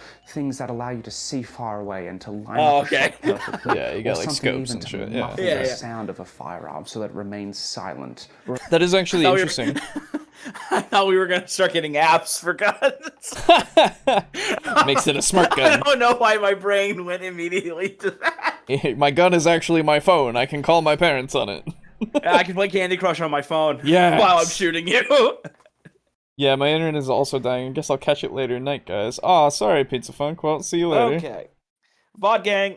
VOD gang. The French also started World War I in bright red and blue uniforms, which changed pretty quickly. That's true. There you go. True. Yeah, so I didn't even think about it of like depending on how Silencers and scopes. yeah, depending how Handed mags and yeah. box mags. Well, I mean, obviously you wouldn't go dot sights. obviously you wouldn't go that far, but like, you know, having actual scopes and stuff to be, because that would be interesting to use as something that you can have be an upgrade to like make your weapon a +1, your gun a +1, right? Yeah. You then craft scopes and shit so that you can see farther away and like get a better, or maybe even increase your, well, it wouldn't increase your range increment, but it would definitely like make it easier to hit and shit. So that actually, I like that idea as being like a natural progression to upgrade your weapon. Yeah, that'd be cool. Although you can't really do that with swords. Unfortunately, you can't. Well, like, add that's a scope to swords. The equivalent, of course, is they get enchanted or but you can enchant a gun reforged. too. Well, reforged to make them like +1 weapons instead of just enchanted, right? Like make them adamantium swords or whatever, and all that like kind of Vorpal, stuff. and like you hammer the Yeah. Vorpal into the sword. Yeah, what exactly. the fuck is Vorpal? It's an enchantment, I think. Oh, it actually is an enchantment. I Okay, because I believe was so? making a joke because I know that Vorpal is a noun Yeah. or an adjective. Sorry. Yeah. But yeah, I think it is technically an enchantment, though I've never had one, so I don't know. Yeah. At least later. You should also think about how magic is going to interact with the firearms. God damn it, Are you every going to time! include something Yep. like Brian McClellan did, in which people can use black powder in order to enhance their strength, their perception, their abilities to float shots from over a mile away? Are you going to keep magic and your firearms separate? Of course, if we're playing a TTRPG, you are going to be a little constrained by the rules and the mechanics. If you're writing a story, though, anything goes. You could do all sorts of as long as crazy it's stuff, consistent, mixing together sure. firearms and magic. I could imagine a gunslinger with some sort of divine magic power who Yeah, can welcome walk back. down the street ready for a You have missed him talking about things that we've already talked about. I see I am back as the video ends. Yeah, we're not pausing too much. Could use gunblades. That's true. Gunblades did exist. That is a thing. They were Dude, stupid. I love gunblades. They're so dumb. I love them. Yeah. They're so stupid, but they're cool. In DS9 They're they very had Final Fantasy-esque. yes, Yeah. which is why they used it. In DS9 Did they really? Gunblade was in 8, Final Fantasy 8. I've actually never played a Final Fantasy game. Oh, well, there you go. You're not missing a whole lot, honestly. I've think- only seen one movie. Was it Spirits Within? It was the one where like Advent Children. No, it's Oh, like okay. you. There was a person who was taking down like a behemoth Okay. by like throwing a dagger and then teleporting to where the dagger landed. Sure. I don't know that one. It struck me as super cool because I designed something very similar. Yeah. And it gave me like the biggest like I felt validated. Fair. Yeah. Yeah, well, you and me have fought the behemoth and killed it many times. We know it's not that fucking easy. Yeah, no, it's kind of a bitch, to be honest. It's kind of a bitch. Yeah, I've played quite a few Final Fantasies, and I like the one that I liked the most was 6, I think it is. The one with the Magitech stuff, and also the Final Fantasy kind of it's a combined thing of like magic technology and the magic and such in that world. I would recommend it. It's a fun time. The Magi technology until Symphonia. Yeah, except Magitech in 6 had like full mech suits that you could use. Well, in Tales of Symphonia, there were like computers and shit. That's right. I do remember that. That one felt way too futuristic, honestly. Yeah, I wasn't so into that. Yeah, that's fair. I basically just kind of ignored it because I mean, to be fair, it was basically just kind of a MacGuffin. Dude, I'm not a big fan of Symphonia, I'll be honest. Like, the story of it isn't too great. I ain't going on and on about that. Good. I mean, there's nothing to talk about with the video. What? So, yeah. It's not because it's bad, it's because it's good. Exactly. It's good. He's just doing all this stuff that we pointed out. In DS9, they had a teleporting sniper round. I wonder if you might do the same thing in a fantasy setting. You could. Yeah, you could. Definitely. I would definitely make it where it's like impossible to get for the players and make it basically like, how did this murder take place? Oh shit, it was a teleporting sniper rifle round, so you know. When you think about it, magic missile always hits. It can be stopped. It can be stopped if you notice it, right? Yeah. But also like but what I mean is, can't it like it can only hit what you can see though, because you can only cast it on things that you target. They did change it so that, or they didn't change it, but it is like a range increment that you have to worry about, right? And it doesn't do that much damage and all that kind of stuff. But yeah, what I'm saying is that you can make something similar to Magic Missile, and then have that be the bullet round and all that kind of stuff. What's wrong with casting Magic Missile at the darkness? Right, there's nothing. Because darkness isn't a thing. You can't target it. Darkness is a thing. Yeah, I can target it with the absence of light. I can target it with Dispel Magic, dude. What do you mean? It's a bubble of darkness. Magical darkness. Yes. Okay, you said just the darkness. Well, it is the darkness, dude. Anyway. But darkness is just the absence of light. Shut it is up, literally dude. void. Shut Fuck off. But what do I do about the gazebo? Well, that's the thing. I don't know. I don't get that one. Oh, you don't know that one? Oh, you should look up the D&D gazebo at some point. So Final Fantasy XIV also has gunblades, and yes, Kefka is a good villain. Unfortunately, I never beat him, but I got to the end boss and I lost every time. I like that story a lot, but I'm really bad at the game in the sense of I didn't grind at all. Really. Anyway, let's continue.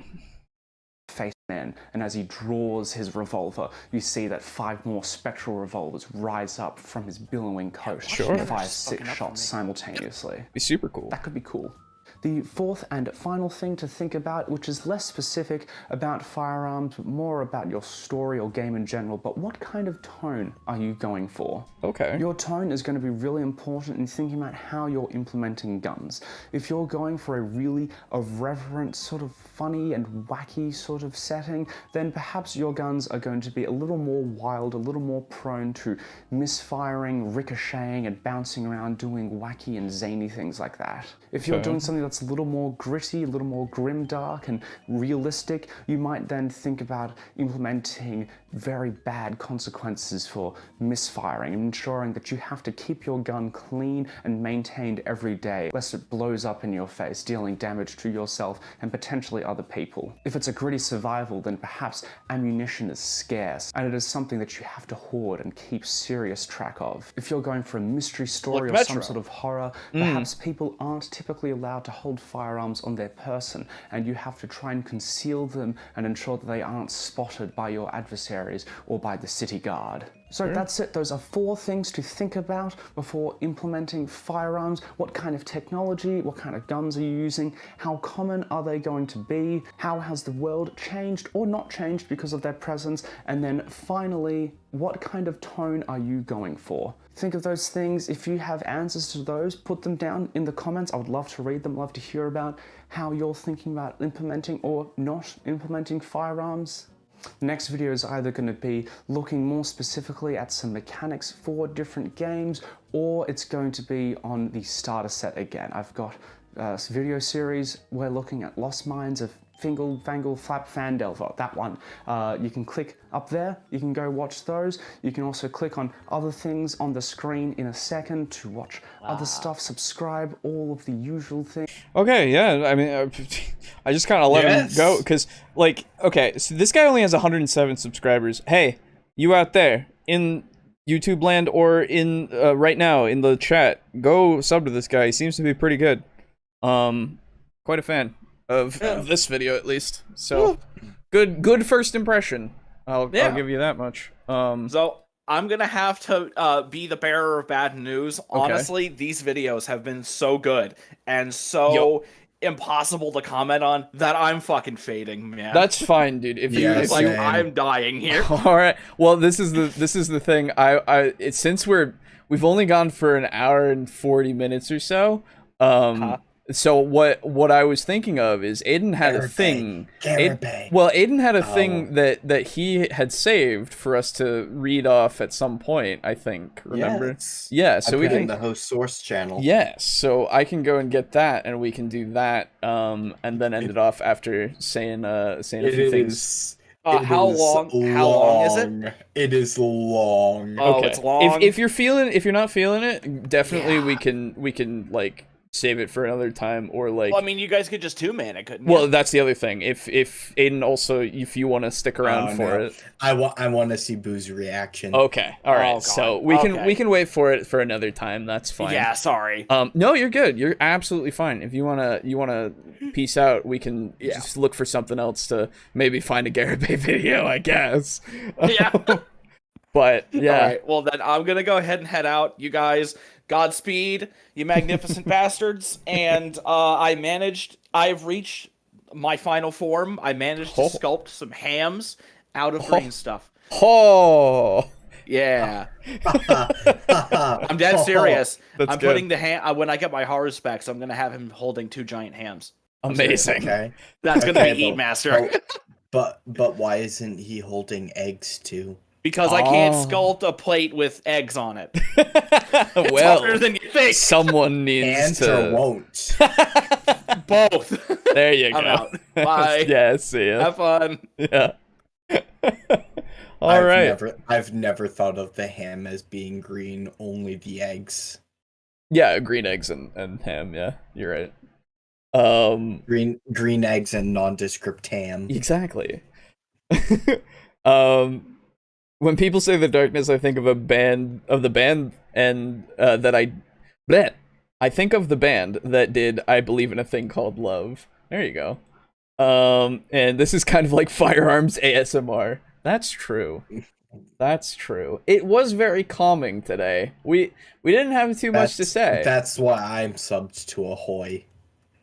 Oh, yeah. Ahoy is great. Hearing him talk about the M1 Garand, like, Yep, oh man, great channel. He's one of those ones where he puts out a video and you immediately go, well, I gotta watch that. Looks like my afternoon is gone. Anyway, so, thank you to all of our patrons. Hey, it's the midpoint, and I'm gonna thank you now.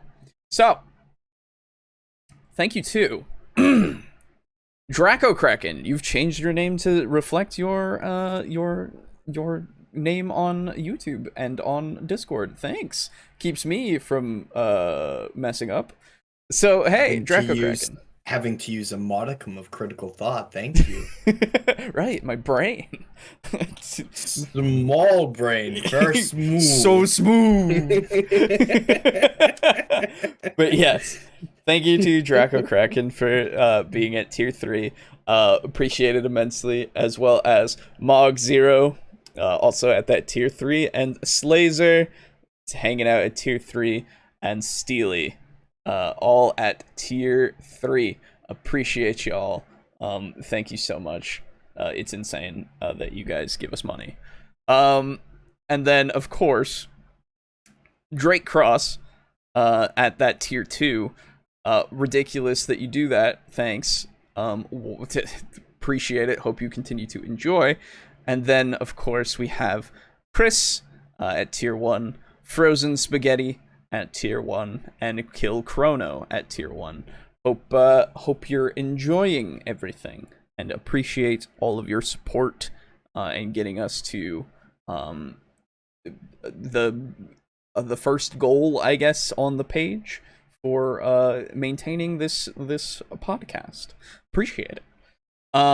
Anyway, other than that, of course, you can, if you remember, this is not an obligation. If you want to support us, donate. If you want to support us in any way, you can either donate through the link that you can find in chat through the bot, or on our website, or you can donate through the Patreon. And again, it's not an obligation. Only do it if you have a veritable bevy of options. You do, and only do it if you are financially able and want to. Don't feel like it's an obligation. The pandemic has hit everyone hard. Yes. Only do it if you can and want to. Yes. Absolutely. Joking aside. So you can find it at TableTalk, or sorry, you can find the Patreon at patreon.com/TableTalkDND. And again, if you want to find all information you can, go to our website, TableTalkDND.us. That is a thing. It's been a thing, and your Patreon money is going to help keep it up and alive. So thank you. And other than that, there is, of course, the shirts that you can get with our logo on them, or the masks, or the mugs, or whatever you want through TeePublic. It's another way to support. Again, it's just a physical thing you can get in exchange for your money if you don't want to donate to the Patreon or anything like that. Like, you can have something in return. Wow. Other than just the podcast. Wow. But yeah, so there's also that. That's everything there. So, again, thank you if you do buy anything or donate or anything. Again, it's incredibly appreciated, because it's fucking insane if you do so. So, let's find something. Let's find us a Garibay video, huh? Oh boy, I didn't think we were actually going to do it, and now my heart's all a titter in excitement. Oh, good. Oh my goodness, here. I'll find something, hopefully. Let's see. It's not easy to maintain a smooth brain. You gotta polish it every day and shit. A lot of work. That is true, Steely. You are correct. You are. I gotta fall asleep correct. listening to Garibay videos. I mean, he's the only one that knows anything.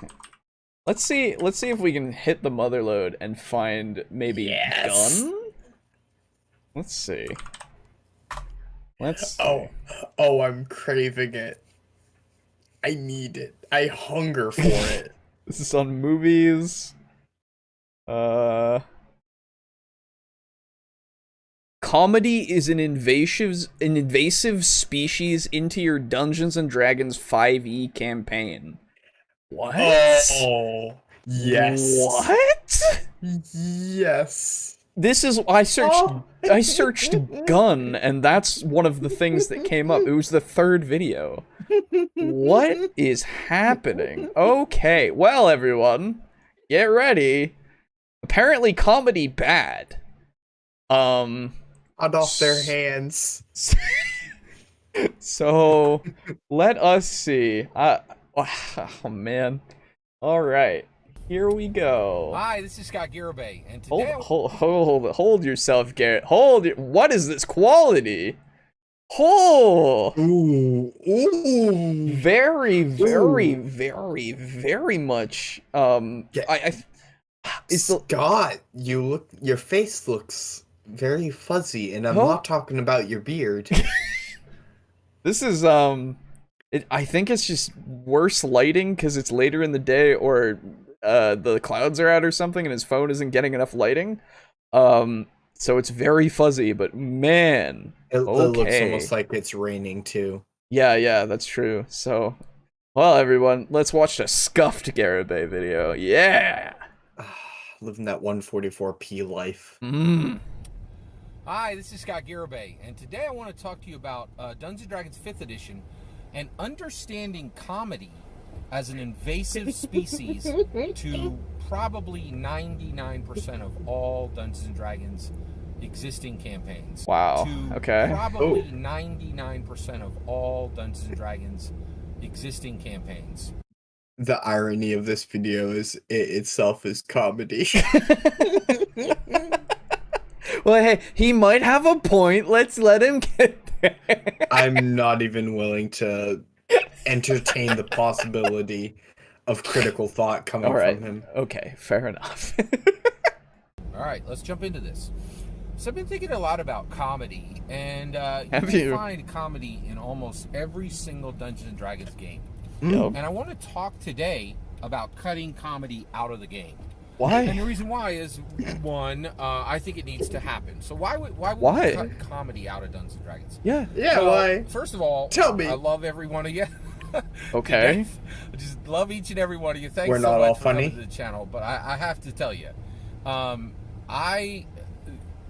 so Dungeons & Dragons, the goals that the Dungeons & Dragons community should have for Dungeons & Dragons, I am talking about peak D&D. I am talking about Dungeons & Dragons used for society modeling. Dungeons & Dragons. All right, Scott, you alone tell me what we as a community should decide. So D&D society, okay. We live in a society. I was gonna say, what the fuck? When did this come out? Hold on. My brain hurts now, like a lot. Was it April 1st? I fucking hope so. May 4th, 2021. What? This was 14 days ago. Oh no, it was 2 weeks ago. Okay.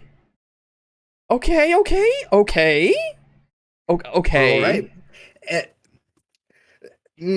Okay. It reminds me of BlizzCon, where they announced the new Blizzard game was going to be mobile only. Don't you all have phones? No. The fan asked, is this an out of season April Fool's joke? Right. Yes, that's right. Oh my god. Oh, it's loading on my end now. Oh, okay. Let me refresh real quick. It's paused? Okay. It's just loading forever on my end, so that's fun. I love when one man says what we as a community should strive for. Yeah, I know, right? Instead of leaving it up to the community. Yeah, you would think that. Hey, everybody, this is what you should prioritize. This is what you want out of the game. Yeah, exactly. Shut up about what you want out of the game. Let me tell you about what you want out of the game. Exactly. Thank you for speaking for all of us. And, like, to be fair, we've all made, our assumptions on the community, but, again, we preface, we assume. And we don't say we speak for everyone, usually, so... It reminds me of Team 4 Stars Dragon Ball Z Abridged. Okay. Lord Super Kami Guru says, "Hush, Nail, I'm speaking for you." That's right. That's true. I now have to amend the title. It's Firearms and Fantasy TTRPGs, and comedy is an invasive species? Question mark? 4 characters too long. We have a long title. Okay, I'll take away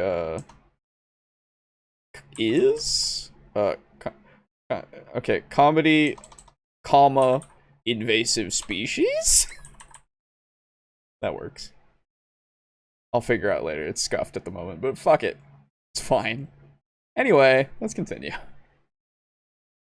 At its pinnacle with the best players and the best dungeon masters. I am talking about Dungeons and Dragons surpassing other industries, right? Taking the tabletop role-playing game role industry and dragging it past the board. God, it's so blurry. Past the video game industry, right? If you are like, oh, Dungeons and Dragons is a game, and if you're doing it right, if you're having fun, you're doing it right. If everybody's having fun, you're doing it right.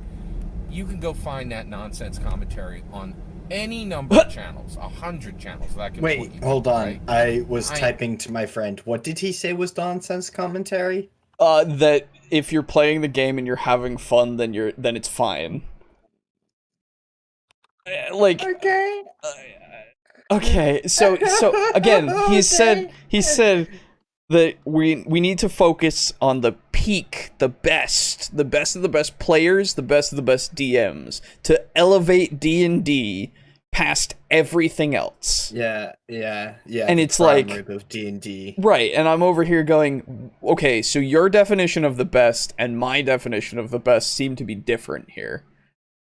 So yeah, my definition of the best seems to be D&D where everyone's having a blast. Yeah, and I don't see why your definition of D&D is better than my definition of D&D. Could you maybe, I don't know, give me some sort of references or something to actually convince me of that? Because when you just say it, I'm over here going, well, I can just say things too.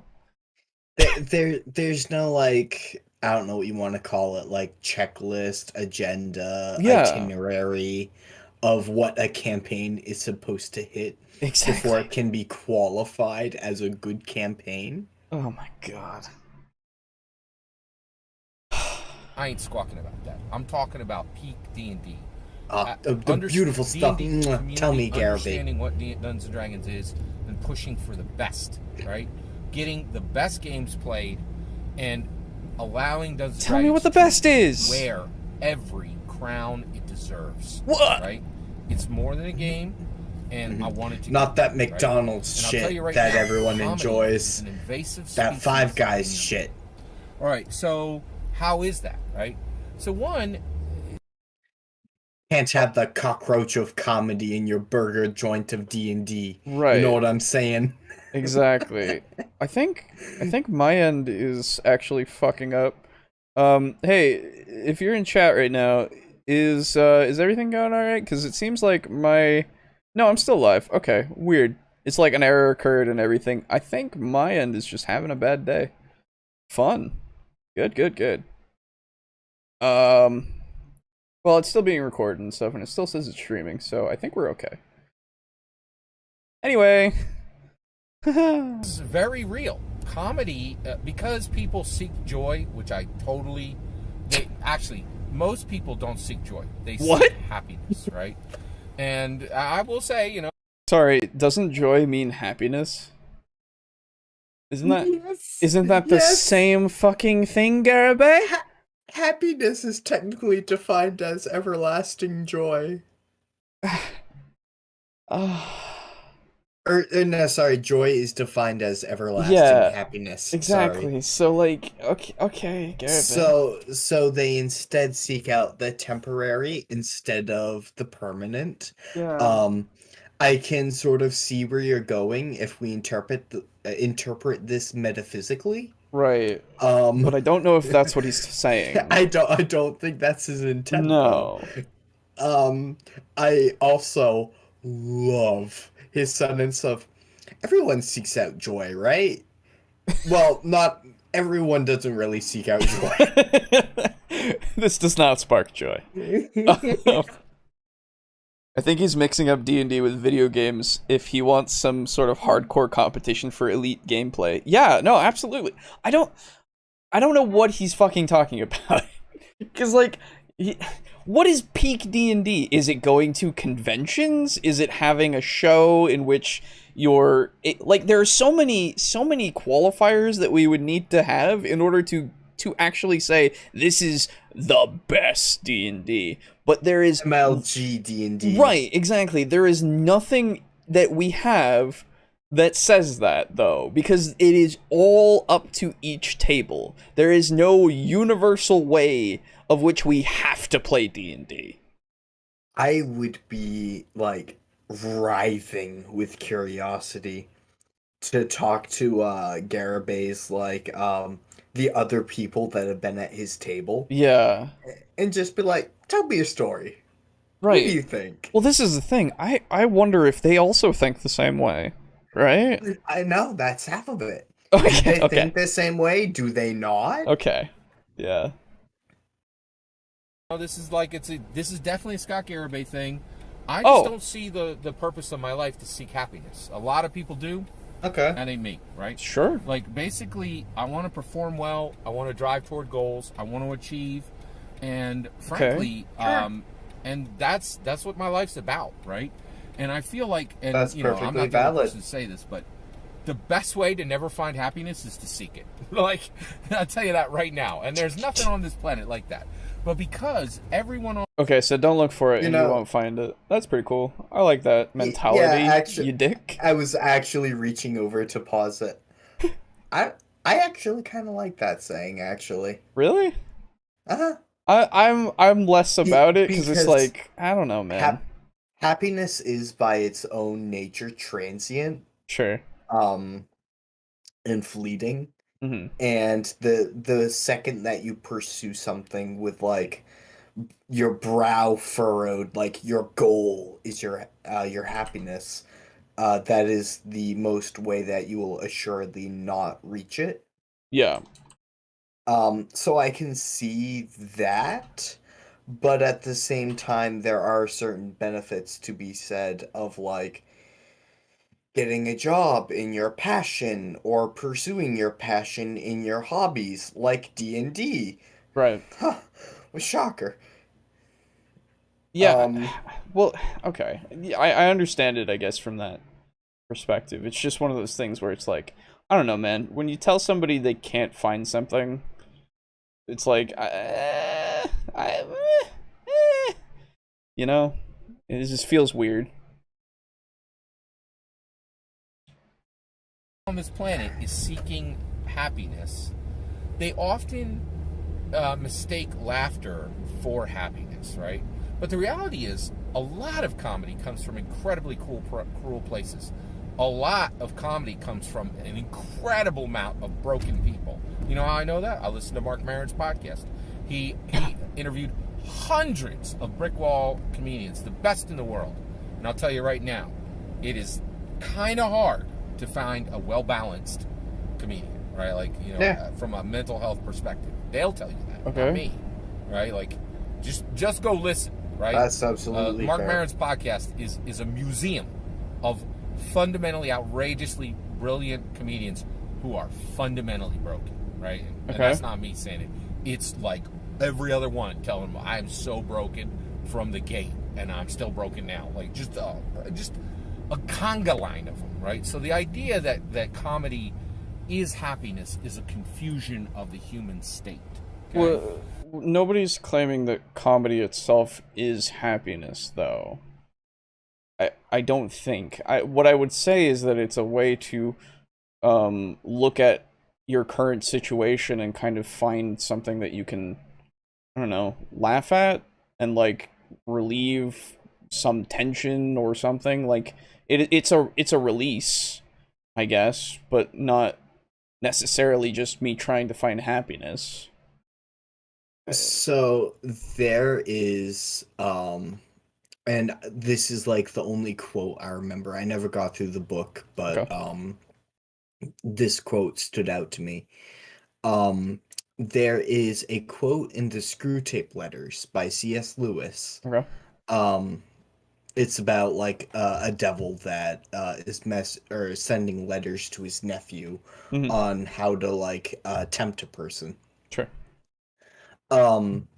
But there's a quote and it's laughing is an egregious bubbling of happiness from the soul or something like that. Mm-hmm. And it's basically saying like when the nephew like heard the person laughing, like he messaged his uncle and was like, what do I do? How do I make him depressed? And his uncle was like, when they laugh, it's awful. So the reason why a lot of depressed people seek out comedy as a defense mechanism, so to speak, is because what a lot of depressed people think in common is whoever you see who's happy-go-lucky and laughing and is like a comedic genius, there's no way that they could be depressed, right?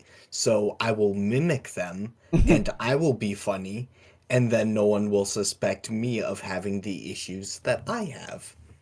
Sure, yeah. Plus, also being depressed is does some weird things with perspective, I guess. It opens up a different way of looking at things where you can find comedy in something that might not be comedic.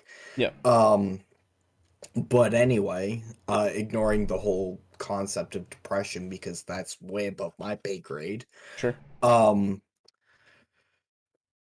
I would not say that humor is itself a sign you are broken. No. I would say it can be. It's not a symptom, definitely. It's just... Yeah. It's coincidental at best. Yeah. It's like saying, like, oh, you have a fever, that means you must have a cold. Yes. When it can be any other of a lot of reasons. Yeah, absolutely. By the way, we don't have anybody watching at the moment because something has happened on YouTube's end or something, because like the stream was choppy or whatever. We'll keep going, but probably after this video we'll just be done, and it'll just be a VOD that people have to go and watch. So apologies to everybody who was in chat who got disconnected or thought the stream went down or something. I hope you're enjoying the VOD. No, it's live on YouTube. Yeah, no, I know, but I've seen a couple of people say like the stream keeps cutting out or there's connection issues with only our stream. So oh yeah, I just got some. Okay. Yeah, so there's something on YouTube's end, I think. Alright. I don't know, because my end like seems to be okay for the most part, but also not. So I don't know. But again, hopefully the video will be fine. So yeah. Anyway. Okay. All right. So once we understand that, let's talk about invasive species. So let's talk about an invasive species. Let me explain an invasive species. Yes. Is it not playing for you? No, it's loading. Fantastic. This is when the curse of Garibay is like, hey man, stop. Hold on, I'm gonna try something real quick. Okay. There we go. Okay. Okay. It's working. Cool. All right. So once we understand that, let's talk about invasive species. Did it stop working? Yeah. Hold on. Let me do this. Oh. Let me refresh. It's not a TableTalk stream without technical difficulties. Woo! And loading. So Garibay, though. What do you mean? Oh, I don't know. Okay. that was where that thought ended. Well, I was hoping you would pick up that point and kind of run with it. So I will say, what I will say is that this is like, if his point is people are like that do comedy aren't like totally mentally sound, and thus comedy in your D&D games is bringing it down, because that's the impression that I'm getting now. It's fucking weird. That's the impression I'm getting too. Yeah, that's fucking weird and bad, and oh my god, why would you say something that even implies that? I don't understand where you're coming from. That funny person, depressed. Yeah, exactly. Like, I'm fucking depressed, but like... Yeah, same. Right, it's like, I don't think... I mean, just because of the way I am, I don't think I'm funny. And it's like, but if somebody did, and they went, you're just funny because you're depressed, I'd be like, what the fuck? Yeah. What's wrong with you? And then, like... I can come up with good bits. That's about it. Yeah, exactly. It's just like you're bringing down my D&D game. It's not peak D&D because you're funny. Mm-hmm. It's like, okay, so your logic is I'm depressed, so I shouldn't be playing D&D with you. Fuck you. If you are funny, then you are mentally ill and you are somehow or another lesser. Right, exactly. It's not a good implication that I have here. So I hope you don't have that as your thought there, Garibay, because when you talk about invasive species, if you're anywhere close to that, it's like, man, I don't like this at all. See, where I was initially thinking, okay, hold on, this isn't loading for me. I'm just gonna refresh. Okay. Where I thought this was going is that everyone in a campaign where comedy is prevalent, tends to feel an obsessive need to like one up each other. Yeah. And as such, you can totally lose the tone of your campaign to just people trying to be funny. Absolutely. Which is a fair concern. Yeah. I tend to go for darker campaigns, but I like using comedy to sort of break that up. And I will like discuss a woman propped up by thorns like surrounding her body or something. Sure. And in her mouth is an immovable rod. Sure, yeah. That the players get and then like give to the harpy child that they adopted. And then I will also discuss like how the harpy child that they adopted has made friends with the kids at the local orphanage, and they are now going to a store that is opening today because it's a candy store. And there's a kid who's like a little baby Asimar, except they're not an Asimar because it doesn't fit the world, but instead they have a cardboard cutout of like a backpack, and they pull a string on it and wings appear. Yeah, exactly. Like I like using humor to give a little bit of like levity and like relax things out before like delving back into like where things can get a bit darker, because it does two things. One, it makes you more acutely aware of like when things are fucked up. Yeah. Like you can kind of become numb to it after a while.